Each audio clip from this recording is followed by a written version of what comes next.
नमस्कार दोस्तों आपका अपना आयुर्वेदिक चिकित्सक डॉक्टर अरुण सरोही आपका बहुत बहुत स्वागत है हमारे YouTube चैनल आयुरक्षणम आयुर्वेदा में।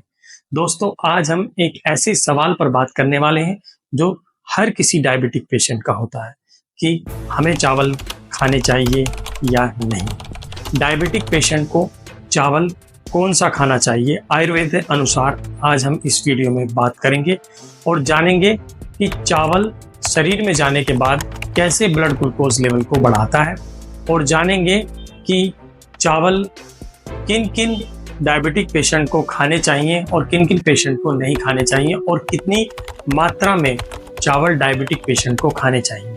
चलो चलते हैं आगे वीडियो में और जानते हैं ये सारी बातें। दोस्तों सबसे पहले जानते हैं कि चावल कैसे ब्लड ग्लूकोज लेवल को बढ़ाता है। चावल जो होता है वो मेन सोर्स होता है कार्बोहाइड्रेट का। ये ज़्यादातर स्टार्च से बना हुआ होता है।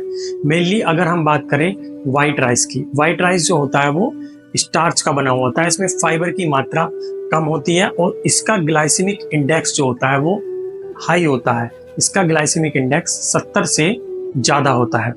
ग्लाइसेमिक इंडेक्स एक वो स्केल होता है जो ये बताता है कि यह कितनी जल्दी ब्लड में एब्जॉर्ब होकर के ब्लड शुगर लेवल को बढ़ाएगा। तो दोस्तों अगर हम बात करें फाइबर की कमी होने की वजह से जो वाइट राइस होता है वो जल्दी से ब्लड में एब्जॉर्ब होता है और जल्दी से डाइजेस्ट होता है और ब्लड शुगर लेवल को बहुत तेजी से बढ़ाता है। जब सफ़ेद चावल का ग्लाइसेमिक इंडेक्स 70 से ऊपर है तो क्या ये डायबिटिक पेशेंट के लिए सेफ रहेगा? अगर ये सेफ नहीं है तो कौन सा चावल ऐसा है जो डायबिटिक पेशेंट के लिए सेफ है? दोस्तों आयुर्वेद अनुसार जो चावल बताए गए हैं वो भी मैंने पिछली वीडियो में आपको बताया था कि कुछ चावल हैं जो खाने योग्य और बेस्ट और श्रेष्ठ चावल हैं। उनके बारे में भी हम बताएंगे और हम बताएंगे कि कौन सा चावल ऐसा है जिसका ग्लाइसेमिक इंडेक्स कम है और जो ब्लड शुगर लेवल को धीरे धीरे ब्लड स्ट्रीम में बढ़ाएगा और वह तेजी से जो है ब्लड स्ट्रीम में ब्लड शुगर लेवल को नहीं बढ़ाता है। चलो चलते हैं आगे और जानते हैं वे कौन कौन से चावल हैं जो डायबिटिक पेशेंट खा सकते हैं और वो कितनी मात्रा में उन चावल को खा सकते हैं। दोस्तों अगर हम बात करें कि कौन कौन से राइस जो है वो हम डायबिटिक पेशेंट को दे सकते हैं तो उसमें रेड राइस के बारे में बात करते हैं। रेड राइस जो है वो डायबिटिक पेशेंट को हम दे सकते हैं। जो रेड राइस होता है उसका जो ग्लाइसेमिक इंडेक्स होता है वो लेस देन 55 होता है। उसमें जो फाइबर होता है वो प्रचुर मात्रा में होता है। फाइबर ज़्यादा होने की वजह से जो फाइबर होता है वो डाइजेशन को स्लो करता है और जो शुगर लेवल है वो धीरे धीरे इंक्रीज होता है। इसके अंदर कुछ मिनरल पाए जाते हैं जैसे जिंक और मैग्नीशियम जो शुगर लेवल को मेंटेन करने में मदद करते हैं। अगर हम बात करें आयुर्वेद की तो आयुर्वेद में इसको जो है रक्तशाली के नाम से जानते हैं। जो हमने पिछली वीडियो बनाई थी उसमें भी रक्तशाली का जिक्र किया था जो श्रेष्ठ चावलों में से एक चावल माना जाता है। रक्तशाली चावल जो होता है वो आयुर्वेद अनुसार रक्तवर्धक होता है, ओजोवर्धक होता है और बलवर्धक होता है। रक्तवर्धक यानी कि जो हमारा जो ब्लड होता है ब्लड को बढ़ाने वाला यानी कि हिमेटेनिक होता है, और ओजोवर्धक यानी कि इम्यूनिटी को बढ़ाने वाला, और बलवर्धक यानी कि ये जो है मसल्स को स्ट्रेंथ देने वाला होता है। अगर हम बात करें दूसरे चावल की तो दूसरा चावल जो है वो ब्लैक राइस जो होता है वो हम डायबिटिक पेशेंट को दे सकते हैं। ब्लैक राइस का ग्लाइसेमिक इंडेक्स जो होता है वो रेड राइस से भी कम होता है, लेस देन 55 होता है।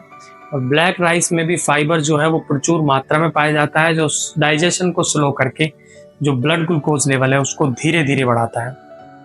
अगर हम बात करें जैसे रेड राइस में जिंक और मैग्नीशियम पाए जाते थे वैसे ही ब्लैक राइस में भी जिंक और मैग्नीशियम पाए जाते हैं जो ब्लड ग्लूकोज को मेंटेन करने में मदद करते हैं। अगर हम बात करें आयुर्वेद अनुसार इसको जो है हम कृष्ण व्रीहि के नाम से जानते हैं, जो कि हमने पिछले वीडियो में बताया था अष्टांग हृदय के चैप्टर 6 में। कृष्ण व्रीहि को जो बेस्ट राइस जो है उसके अंडर रखा गया है। कृष्ण व्रीहि भी जो आयुर्वेद में बताया गया है उसको ओजोवर्धक और बलवर्धक बताया गया है, यानी कि इम्यूनिटी को बूस्ट करने वाली और मसल को स्ट्रेंथ देने वाली बताया है। ये दोनों ही चावल रक्तशाली और कृष्ण व्रीहि जो है ये हम डायबिटिक पेशेंट को दे सकते हैं। ये उनके ग्लाइसेमिक इंडेक्स जो कम होने की वजह से ब्लड शुगर को ये इतनी तेज़ी से नहीं बढ़ाते हैं। अब हम बात करेंगे कि अगर हम ये देते हैं तो इनकी मात्रा कितनी होनी चाहिए और किन किन पेशेंट, सभी पेशेंट में ये हम कृष्णगिरी और रक्तशाली यानी कि ब्लैक राइस और रेड राइस जो है हम दे सकते हैं। दोस्तों, अगर हम बात करें तो सभी पेशेंट्स में हम इसको नहीं दे सकते हैं, क्योंकि अगर किसी का ब्लड ग्लूकोज लेवल कंट्रोल नहीं है, अगर हम एक पैमाने की बात करें तो उसमें देखा जाए तो अगर ब्लड ग्लूकोज फास्टिंग जो है वो 160 से ऊपर है, पोस्ट मील वाला जो ब्लड शुगर है वो अगर 260 से ऊपर है, तो उन पेशेंट्स को व्हाइट राइस तो छोड़िए, ब्लैक और रेड राइस भी हमें नहीं देने हैं, क्योंकि उनसे जो है ब्लड शुगर उनका बढ़ सकता है।